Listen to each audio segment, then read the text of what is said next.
Glória a Deus. Mas que vídeo abençoador, né, irmãos? Eu estava lembrando do texto, né, de Caim e Abel, né? Quando Deus pergunta para Caim, né? Quando Deus pergunta: cadê teu irmão? Né? Aí ele fala: e eu sou tutor, né? Eu sou pai, eu sou irmão. Interessante, né? Estava pensando ali nesse texto que encaixaria perfeitamente aí. Mas a gente vai estar falando, queridos, então, sobre discipulado de qualidade. O pastor Josias estava falando uma frase agora, a gente está pela parte da manhã que a gente conversou, né? E realmente é verdade, né? Uma das únicas coisas que Jesus pediu para a igreja, e a igreja não quer fazer, né? Quer fazer discípulos. Na verdade pediu não, ordenou, né?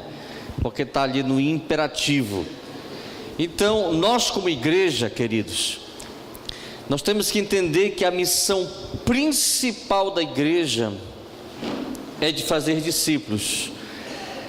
Jesus perseverou muito com os seus discípulos, para que todos eles chegassem ao nível espiritual, ao ponto deles alcançarem o mundo com esse projeto. Conosco não pode ser diferente. Nós temos que passar para gerações essa visão que veio para revolucionar o mundo. Para isso nós precisamos aprender com o próprio Jesus. Vamos ver o texto de Mateus 28, mais uma vez, né? Nós já lemos aqui na igreja esse texto, mas Mateus 28, verso 18 ao verso 20, Jesus aproximando-se, falou-lhes, dizendo: toda autoridade me foi dada no céu e na terra. Aí vem a ordem, né? Ide, portanto, e fazei membro de todas as nações. Tá certo, irmãos? Eu achei que os irmãos estavam concordando, hein? Ide, portanto, e fazei discípulos de todas as nações, batizando-os em nome do Pai, do Filho e do Espírito Santo, ensinando-os a guardar todas as coisas que vos tenho ordenado, e eis que estou convosco todos os dias até a consumação do século. Então essa é a ordem, querido. E aqui não tem patente, né? Aqui não é para somente pastores, somente para líderes de célula, somente para supervisor. Não. A verdade é que a ordem é para todos. Obrigado, querido. É para todos. Ide e fazei discípulos. Eu não vou pedir aqui, irmãos, olha aqui para mim, deixa o ar-condicionado para lá. Olha aqui para mim. Eu não vou pedir para ninguém levantar a mão, mas eu vou fazer uma pergunta. Deixa Jesus ver o seu coração. Quantos de nós aqui já estamos discipulando? Não é preciso você levantar suas mãos. Quantos de nós aqui já estamos obedecendo a ordem de Jesus? Quantos de nós?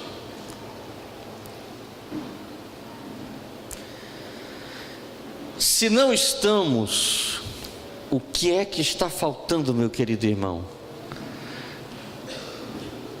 O que é que está faltando para que a gente cumpra esta ordem de Cristo? É como o pastor Josias falou, né? Tem pessoas que na verdade não querem ser cuidadas, não querem ser discipuladas, pior, não querem também discipular ninguém. E com isso, irmãos, nós nos tornamos desobedientes à palavra de Deus, porque a ordem é clara. Aqui não existe entre linhas, aqui não tem interpretação que não seja essa, que é uma ordem de Jesus para cada um de nós. Então a primeira coisa que eu quero falar para você nessa noite é que discipulado é aceitar viver debaixo de uma cobertura espiritual. Então, quando você entende esse princípio de Deus, e você fala: Senhor, eu entendi esse princípio do Senhor, quero ser discipulado, quero ser cuidado. Então isso você está dizendo, você está concordando em viver debaixo de uma cobertura espiritual. Irmãos, quando você estuda sobre a ordem familiar, quando você vai buscar um estudo a respeito disso, você vai entender que existe um processo, existe uma cadeia de autoridade aí. Como é que funciona? Deus, marido, esposa e filhos. Essa é a ordem divina para o lar. Deus, marido, esposa e filhos. É assim que Deus determinou. Quando você vê uma inversão disso, você pode esperar que aquele lar vai ter algum tipo de problema. Mas por quê? Porque nós estamos quebrando um princípio espiritual. E ali nós vamos ter algum tipo de situação naquele lar. Da mesma forma, quando o Senhor Jesus falou: ide, fazei discípulos, na verdade Ele também estava dizendo: ide, pastoreai, ide e tenha cobertura, dê cobertura espiritual, dê proteção espiritual, dê ensinamento para os discípulos, batize esses discípulos, ensinem esses discípulos. Era isso que Jesus estava falando, era isso que Ele estava dizendo. Então, quando você entende esse princípio do discipulado, você está entendendo que você está debaixo de uma cobertura espiritual, que ali existe um princípio a ser cumprido, irmãos, que nós não vamos estar desgarrados, né? Que nós não vamos estar fazendo o que nós queremos fazer, nós vamos estar debaixo de um cuidado, debaixo de uma proteção. Irmãos, olha, eu falo com toda certeza, sem dúvida nenhuma de errar. Graças a Deus que eu tenho um discipulador, graças a Deus que eu tenho um mentor, graças a Deus que eu tenho um pastor sobre a minha vida. Queridos, olha, nós andamos em tantas partes do Brasil, em tantas igrejas, e como é triste às vezes, sabe, irmãos, a gente vai, às vezes em certos lugares, a gente observa claramente a falta de uma cobertura espiritual. Hoje, irmãos, hoje no Brasil, falta isso, falta uma cobertura espiritual de perto, falta um cuidado de perto, falta um pastoreamento de perto. Olha, eu costumo dizer uma coisa, quando alguém pergunta: pastor, por que a questão do discipulado? Por que a questão de célula? Por quê? A resposta é muito simples: porque nós estamos nos preparando para um crescimento explosivo, irmãos. Nós estamos nos preparando para um crescimento sobrenatural. Olha, como é que eu ou o pastor Josias, os pastores dessa igreja, poderão cuidar, irmãos, de 300, 400, 500, 1000, 2000, 3000 pessoas? Humanamente é impossível. Ali em Porto Velho, onde eu estou pastoreando, a gente já começa a ter essa situação. A gente já começa a observar que a gente não conhece mais todo mundo da igreja. Esse domingo mesmo eu estava lá na igreja, aí eu estava lá atrás, lá no fundão, olhando, de lá estava lá atrás, e eu vi um jovem chegar, ficou lá na cadeira olhando, depois encontrou uma cadeira, ficou lá, e eu fiquei só comigo, eu não sei quem é. Aí eu fui lá com ele: querido, fique à vontade, deixa o Espírito Santo nesta noite falar o teu coração. E deixei ele lá na cadeira, e eu fui lá para trás de novo, e eu falei para uma pastora que estava lá, disse: pastora Rose, esse rapaz aqui é visitante. Ela disse: não, pastor, ele já está vindo um bom tempo na igreja,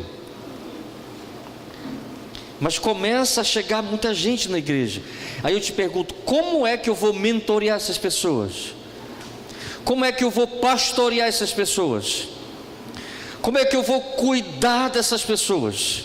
Queridos, através do discipulado, através de uma cadeia, de uma geração de discipuladores.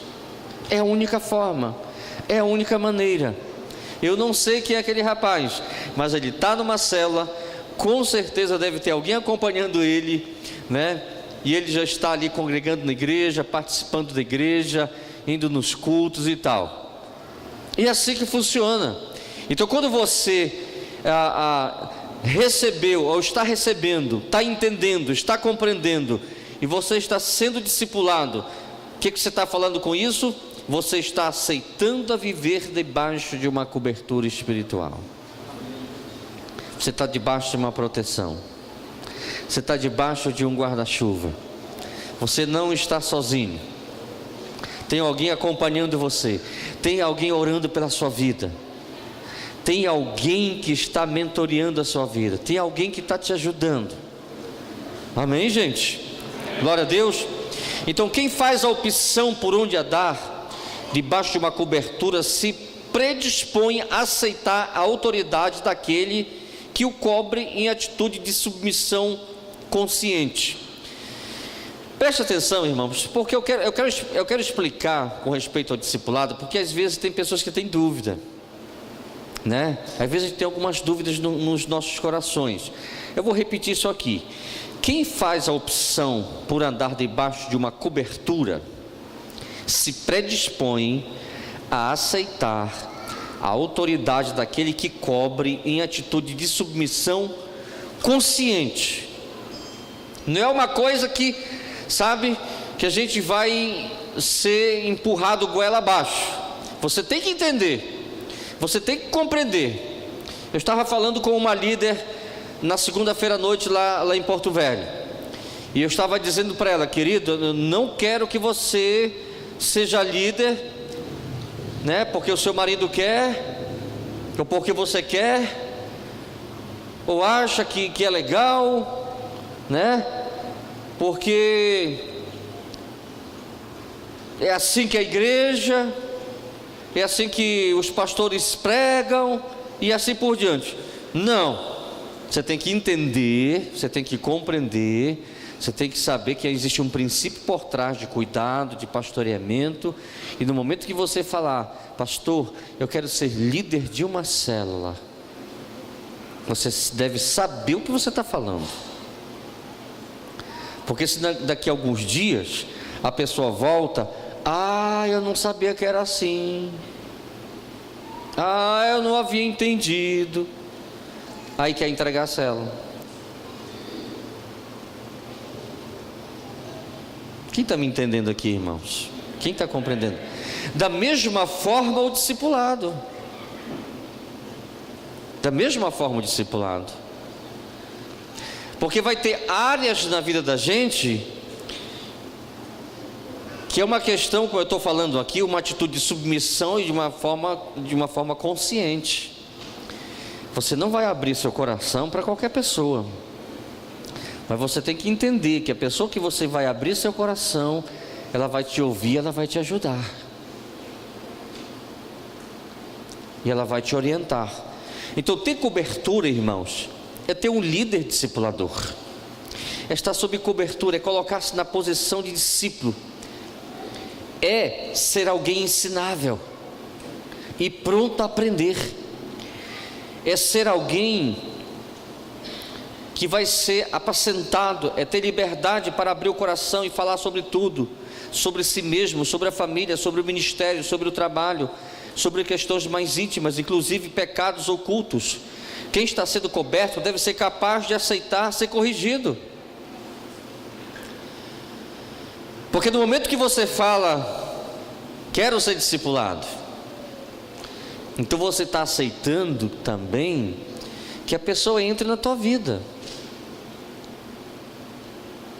Então é sério, irmãos. O que Jesus falou, o que Jesus ordenou a fazermos, é sério, não é uma brincadeira. Não é uma brincadeira. É algo extremamente sério. Então por isso que você tem que entender, você tem que compreender.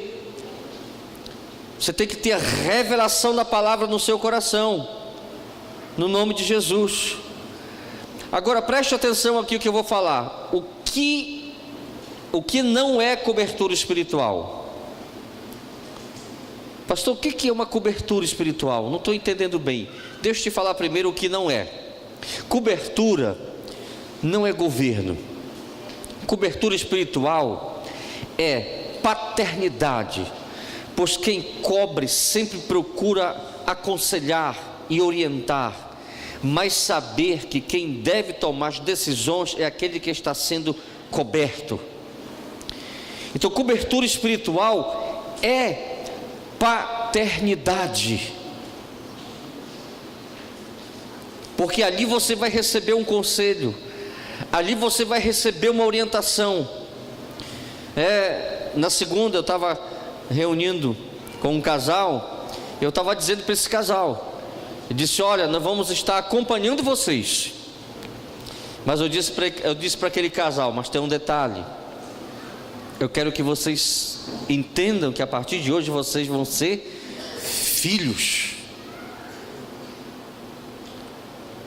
Vocês vão ser filhos, prontos a receber uma correção, uma orientação. Irmãos, às vezes quem está dentro da situação, às vezes não está conseguindo enxergar na totalidade. Às vezes quem está fora da situação consegue ver, consegue enxergar, consegue fazer uma análise melhor, e aí a gente consegue, dar uma orientação melhor. Ter cobertura é saber que você tem, antes de tudo, um amigo de verdade, com que você pode abrir o coração confiadamente. Pastor, eu posso confiar no meu discipulador? Queridos, discipulador é isso. Ele vai saber guardar no seu coração coisas íntimas, às vezes, que a pessoa fala.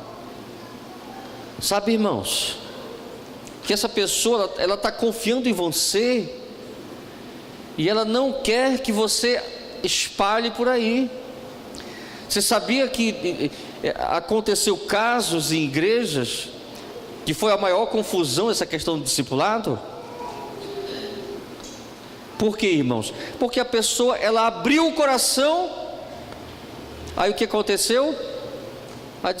O discipulador começou a falar no meio da congregação, e quando o irmão chegava na igreja, todo mundo olhava: olha, quem está chegando aí? Misericórdia, né? Então o discipulador, ele tem que ter, queridos, esse coração, realmente um coração de pai, dar a orientação, dar o conselho, levar aquela pessoa a entender se ela estiver errada, fazer a pessoa enxergar de uma forma mais coerente a situação ali, mas ela não deve sair dali e abrir com outras pessoas. Isso é muito feio. Isso é muito feio. E olha, tem uma coisa: muito cuidado para quem é casado. Muito cuidado. Porque, irmãos, o que acontece? Às vezes uma discípula abre o coração com a discipuladora. O que a discipuladora faz? Fala para o marido. Ou o discípulo abre com o marido e o discipulador fala para a esposa. A não ser que sejam situações que a gente esteja administrando, que é necessário às vezes haver uma conversa. né?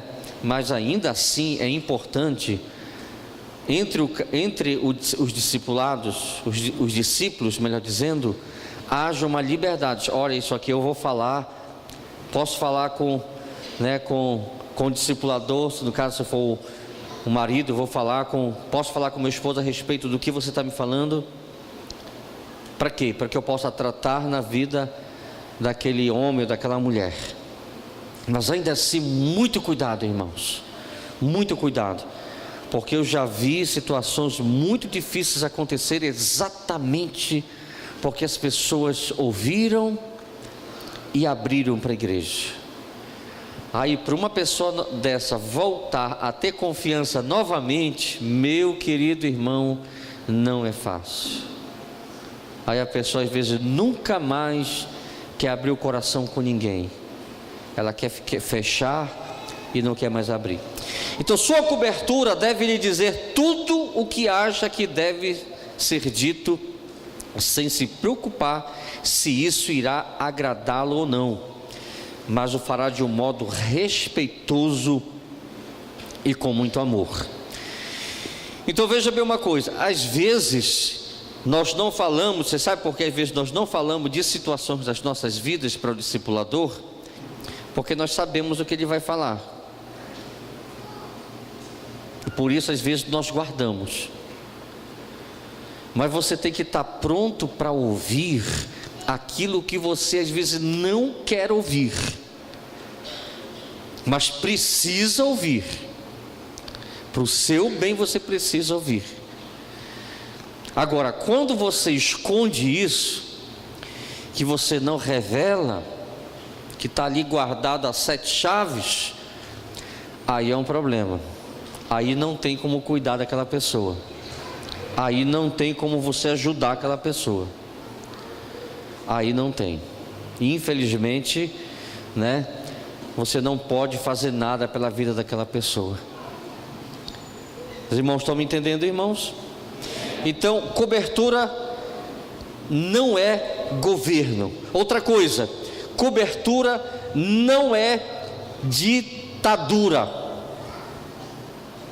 Cobertura espiritual não é uma ditadura. Não se trata de uma relação em que se cobre, manda, e o que está sendo coberto simplesmente obedece. Não definitivamente. Exercício dessa autoridade deve ser feita sempre respeitando a individualidade e a autonomia de que se propõe a ser coberto. Então, tem um detalhe, meu querido. Tem coisas que você não quer falar, e aí? Tem áreas da sua vida que fala assim: olha, isso aqui eu não quero comentar com o meu discipulador. O que o discipulador vai fazer? Forçar você a falar? Não pode. Tem que respeitar. Seria melhor o discípulo falar? Sim, com toda certeza, para que ele possa ser curado, para que ele possa receber uma orientação. Mas se ele não quer, e o discipulador vai lá de uma forma muito grosseira: não, rapaz, você tem que me falar, porque se não me falar, aí vira uma ditadura. Se você é obrigado, né? Você vai ter que abrir a sua boca e você vai ter que confessar. Gente, às vezes isso não funciona. A pessoa pode até falar, mas ainda assim ela não vai ser curada, porque ela não quer a cura. Só é curado quem quer cura. Quem não quer permanece doente, meu querido. Pode até falar, pode até abrir, mas permanece doente. Você sabe, queridos, hoje, meu irmão, hoje a mídia, ela é muito forte, ela é muito poderosa. Hoje você pega um negocinho desse e você acessa coisas terríveis com isso. Então, é muito mais perigoso hoje, irmãos, nos nossos dias, sabe? Parece que literalmente aquele texto, né? O pecado jaz à porta. Hoje é mais presente do que nunca, né? A facilidade que a pessoa tem realmente de pecar, de fazer a coisa errada. Por isso, irmãos, que nós cremos que o discipulado é uma proteção espiritual. É uma proteção espiritual, porque você sabe que alguém está orando por você, você sabe que alguém está cobrindo a sua vida espiritual, você sabe que você, se fizer algo errado, que você vai ter que falar, que você vai ter que abrir o coração. Mas ainda assim, nós temos que respeitar a individualidade das pessoas, a autonomia das pessoas. Ainda assim, nós não podemos forçar ninguém a falar, a abrir o coração. O certo é abrir, sim. O certo é a pessoa querer realmente, sabe, a cura para a sua vida, a ser liberto, sabe, a não ter nenhum tipo de problema, a poder levantar suas mãos de uma forma, né, e não ter nada, absolutamente nada que venha impedir o crescimento da sua vida espiritual, sim. Mas ainda assim, meu querido, ninguém pode obrigar você, ninguém pode chegar de uma forma, né, ditatorial, né, de uma forma grosseira sobre a sua vida. Não, a gente vai estar ali pronto para ouvir, pronto para, né, para receber às vezes coisas terríveis. Eu já ouvi coisas terríveis, né? Assim, coisas que você nem imagina. Mas por quê? Porque essas pessoas, elas querem realmente ter uma vida santificada, abençoada. Elas querem crescer, querem avançar no reino de Deus. Entende o que eu estou falando, irmão? Amém? Então a decisão no discipulado é a pessoa querer. Ela tem que decidir no seu coração: olha, eu decido, né? Eu quero ter uma vida transparente. Eu quero ajuda. Eu quero ajuda. Então quando você tem um coração desse, meu querido, você pode ter certeza, você vai crescer espiritualmente, você vai crescer no ministério, você vai crescer dentro da sua família como marido, como esposa, como filho. Você vai arrebentar, meu querido. Você vai realmente ser um grande homem de Deus, um grande líder na sua igreja. Nem tenha dúvida disso. Outra coisa, discipulado de qualidade é receber instrução para a maturidade. Paulo escreveu para que não mais sejamos como meninos agitados de um lado para o outro e levados ao redor por todo o vento de doutrina, pela artimanha dos homens, pela astúcia com que induzem o erro, mas seguindo a verdade em amor, cresçamos em tudo naquele que é o cabeça, Cristo. E também disse: irmãos, não sejais meninos no juízo, na malícia, sim, sede crianças quanto ao juízo, sede homens amadurecidos. Está lá em 1 Coríntios 14, verso 20. Então o que Paulo está falando, né? A respeito da qualidade, na instrução para a maturidade. Sabe, a gente está pronto, sabe, irmãos, para ouvir. Prontos para ouvir. Mas às vezes tem pessoas, já viu falar de crente mamão verde? E triscar no mamão verde. Triscou, sai lágrima. Já viu? Se você triscou no mamão verde, sai aquele leitezinho, não sai? Tem crente assim, tocou, chora. É tão sensível, né? Se você falar alguma coisa mais forte para ele, às vezes já entende que está sendo grosseiro comigo, né? Está sendo ignorante, está sendo áspero. E aí a gente fica andando em cima de ovos. E aí a gente fala, né? A gente fica. Olha, eu já convivi com pessoas de a gente está medindo as palavras, colocando as palavras para que a pessoa não se sinta agredida. Mas eu tenho discípulos, irmãos, que chegam comigo o seguinte: pastor, por favor, pode falar. Fala. Diga o que você tem de dizer. Não tenha medo. Tem discípulos que falam isso para mim. Pode soltar o porrete aí, pastor.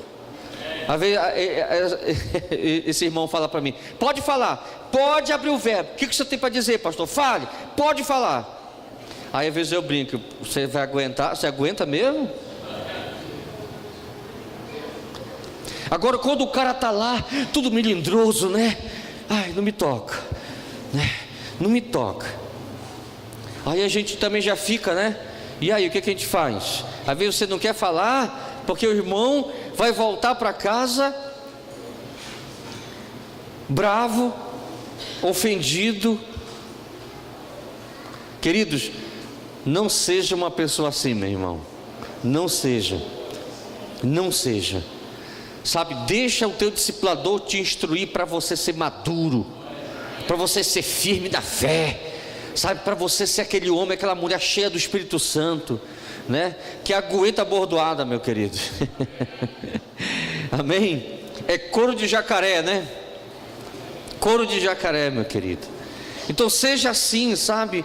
Ai, pastor, ou meu discipulador, eu sei que vai doer, o que eu vou falar agora, eu sei que você vai falar, não vai ser fácil eu ouvir, mas ainda assim eu quero ouvir.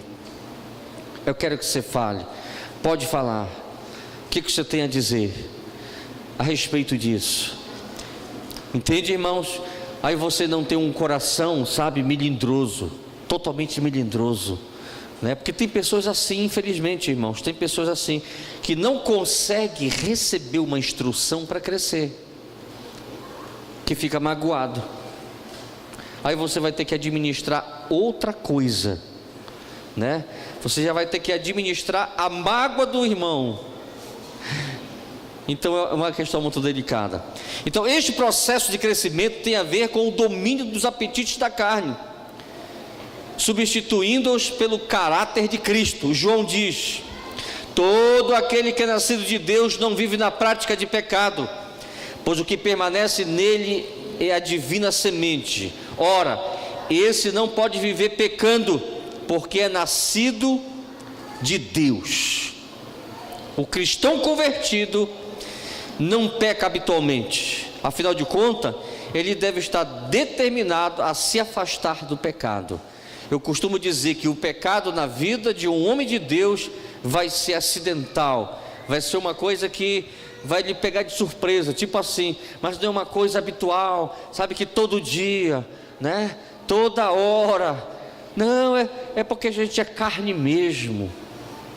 Tem pessoas que justificam ainda, né? É porque a carne é fraca e o alimento dela é o pecado?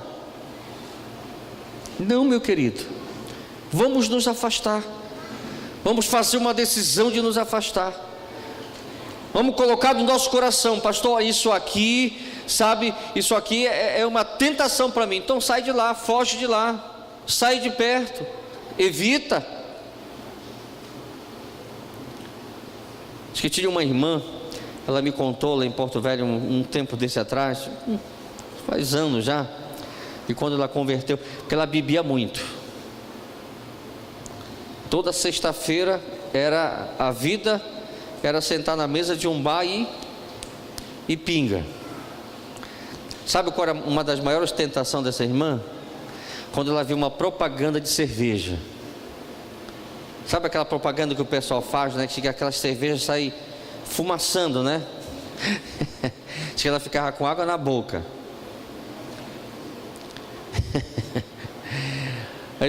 Então, pare de ver essas propagandas. Não fique vendo, porque é uma tentação? Então não veja. Fuja, saia de lá, evite, até realmente você está totalmente curado. Você é nascido de Deus, meu querido. Então você não vai viver na prática do pecado, porque você é uma divina semente. Você não vive pecando, porque você é nascido de Deus, minha filha. Sabe, você nasceu de novo, você é nova criatura em Cristo Jesus. Sabe, não existe desculpa para o pecado, não existe desculpa para pecar. Vamos viver em santidade no nome de Jesus. Vamos buscar isso para a vida da gente, irmãos, a cada dia. Amém, gente? Glória a Deus. Terceiro, sobre vivendo, né, um discipulado de qualidade. Discipulado de qualidade é levar o discípulo a viver uma vida de relacionamento. Olha só o que Jesus fazia, irmão. Jesus comia peixe com seus discípulos. Em 1 João, capítulo 1, verso 7. Porém, andamos na luz, como Ele está na luz. Mantemos comunhão uns com os outros. E o sangue de Jesus, seu Filho, nos purifica de todo pecado. Jesus, através de suas palavras, estava ensinando aos seus discípulos a fazer aquilo que viam nele, para dar seguimento à sua obra. Queridos, o povo de Deus tem que viver em comunhão, irmãos. Sabe, nós temos que aproveitar, estar juntos, orando juntos, jejuando juntos, né? Fazendo comunhão, comendo juntos, é café da manhã, é almoço. Isso é muito precioso, queridos. A Aliane estava me falando, né? Que lá a gente estava lá em Porto Velho comentando que lá o pessoal, qualquer coisa é comunhão, né? Então, como nós temos várias rotas de ônibus, acho que já estavam programando comunhão dos irmãos que andam em ônibus. Os caras inventando coisa para fazer comunhão, pelo amor de Deus. Né? Então, quando você olha para a Bíblia, irmãos, todos os grandes eventos na Bíblia tinha comida, sabia disso? Saída do Egito, o que Deus mandou o povo fazer? Comer, matar um carneiro, comer junto, sim ou não? Quando Jesus está indo para a cruz, o que ele faz? Uma ceia, chama os discípulos, e eles ceiam, eles comem juntos, não é isso? Então, queridos, qual é o segredo da comunhão? Estabelecimento de relacionamento. Você sabia que o pastor Eibe fala uma coisa?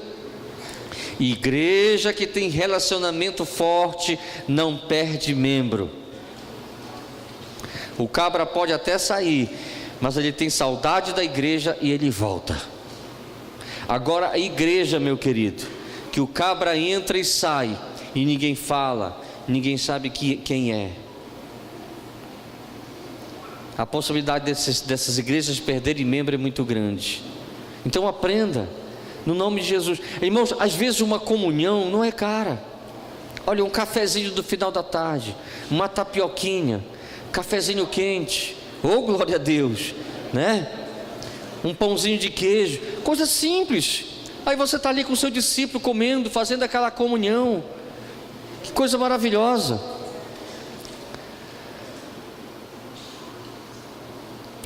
Filipenses capítulo 2, verso 1 e verso 2. Se há, pois, alguma exortação em Cristo, alguma consolação de amor, alguma comunhão do Espírito, e se há estranhados afetos e misericórdia, completai a minha alegria, de modo que, o que, irmãos?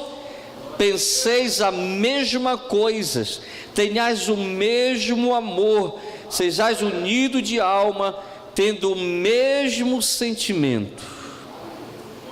Olha, eu ouvi um comentário desse texto e diz o seguinte, que é uma das orientações bíblicas mais difíceis de a igreja acompanhar. Porque preste atenção numa coisa, eu não estou dizendo que perdoar é fácil, porque não é.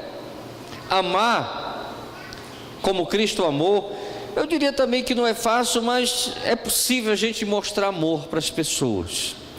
Agora, essa última parte, tendo o mesmo sentimento, não é verdade?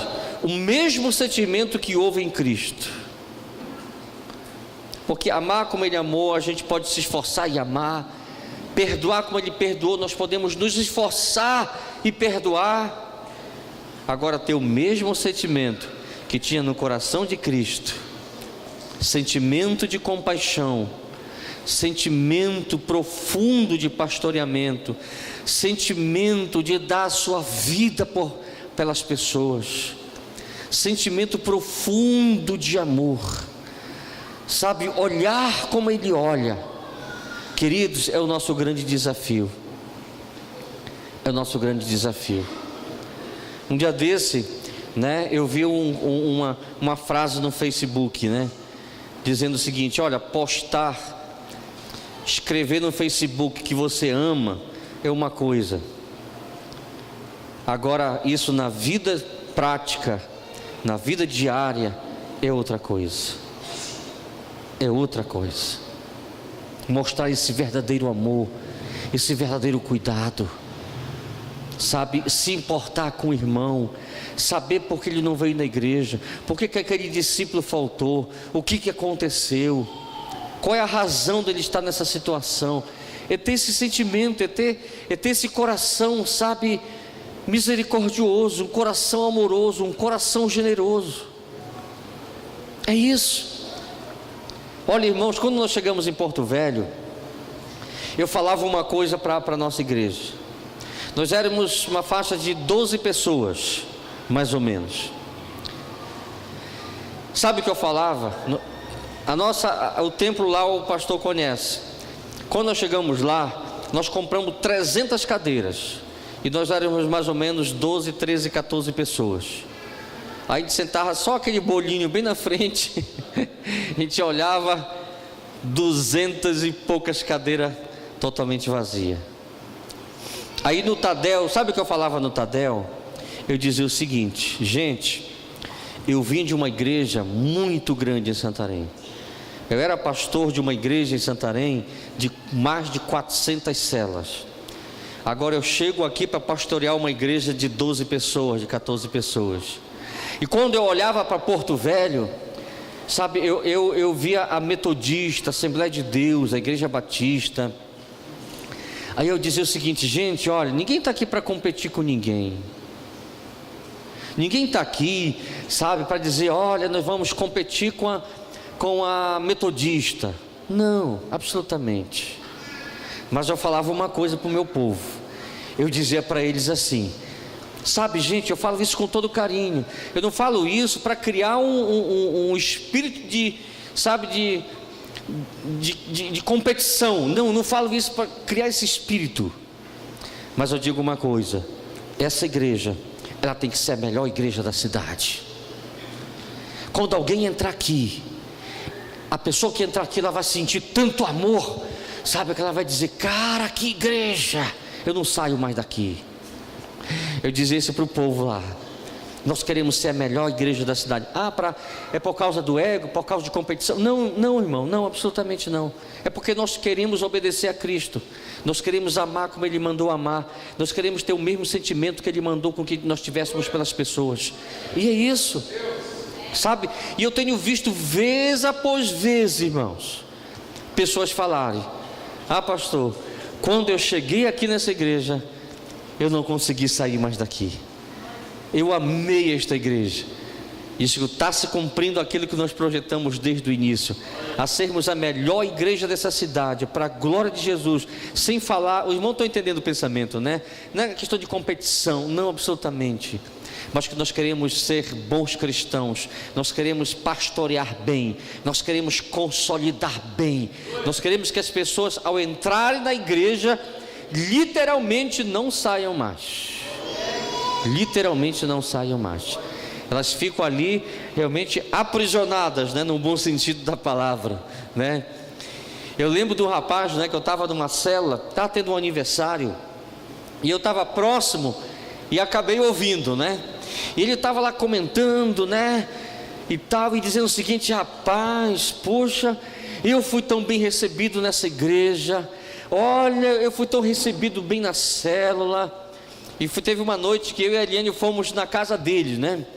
E nós fomos lá na casa dele, jantamos com ele, voltamos de lá, eu acho, quase meia-noite, né? E ele falando: olha, e nós recebemos a visita dos pastores na nossa casa. E ele falando, e eu aqui só ouvindo, né? Aí eu entrei na conversa, disse: irmão querido, eu estava aqui perto e eu ouvi o que você estava falando, mas eu vou te falar por que você foi bem recebido nessa igreja. Por que você está sendo bem cuidado nessa igreja? Você sabe por quê, irmão? Aí ele disse: por quê, pastor? Para você nos ajudar a fazer o mesmo que nós fizemos com você. É por isso, meu querido, nós queremos que você nos ajude agora.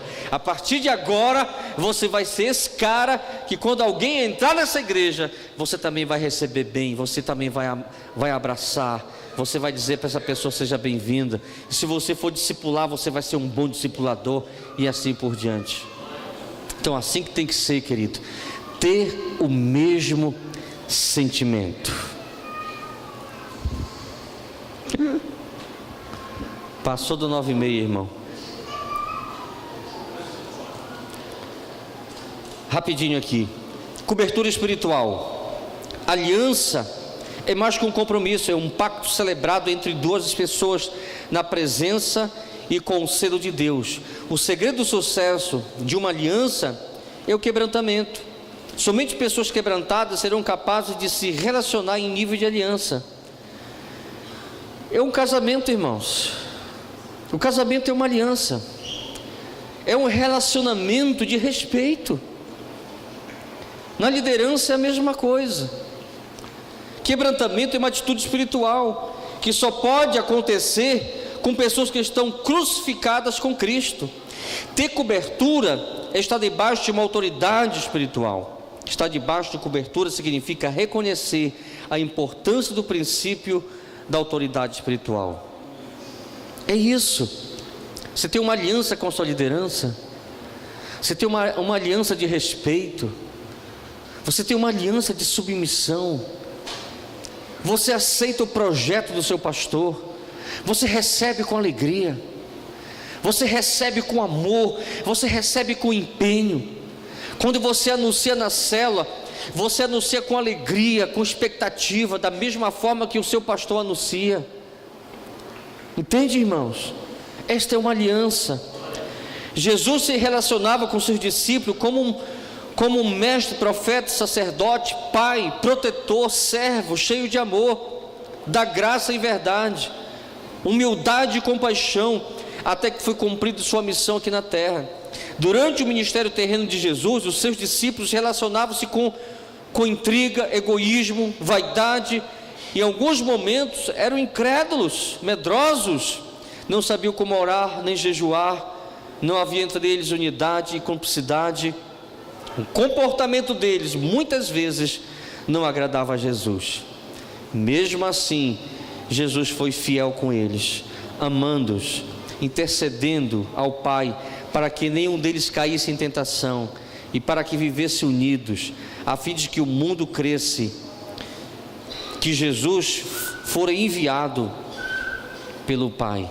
Lá em João 17, verso 21, para que todos sejam um, Pai, como Tu estás em mim e eu em Ti, que eles também estejam em nós, para que o mundo creia que Tu me enviaste.